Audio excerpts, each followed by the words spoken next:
Minister is planning to invoke the Emergencies Act to deal with the current protests in Ottawa and in some parts of the country. We know the protests continue here in Ottawa. We know the Windsor border has been reopened. We know that last night there have been arrests in Coutts.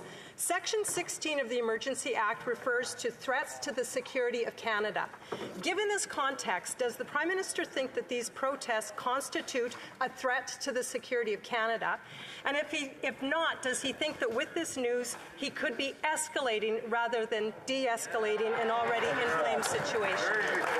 The Honourable Minister of Public Security. Mr. Speaker, these illegal blockades are hurting Canadians. We've seen borders closed, our economy crippled. We've seen Canadians lose their jobs, Mr. Speaker, and that's why since the beginning, this federal government has provided law enforcement with all of the resources that they've needed.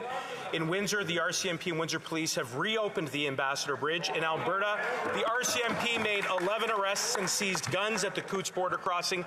And in Ottawa, the RCMP and OPP have established an integrated command centre with the Ottawa Police Service. Mr. Speaker, our #1 priority is to end the illegal blockades, uphold the law, and allow Canadians to get their lives back. The Honourable Leader of the Opposition. We've been asking the Prime Minister to stop dividing, stigmatizing, and name-calling people he disagrees with. Let them know that he listens and that he hears them, but he refuses to do that. Today we are voting on a Conservative motion, a reasonable motion that asks the government to present a plan for a reopening by the end of the month. This should be a time of optimism and joy for Canadians, not division and fear. Can Canadians count on the Prime Minister to do the right thing and today stand up with us, support our motion, and give Canadians the hope that they deserve so much? Minister.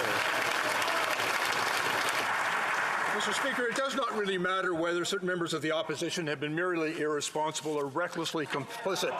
But what this country is facing is a largely foreign-funded, targeted and coordinated attack on critical infrastructure and our democratic institutions.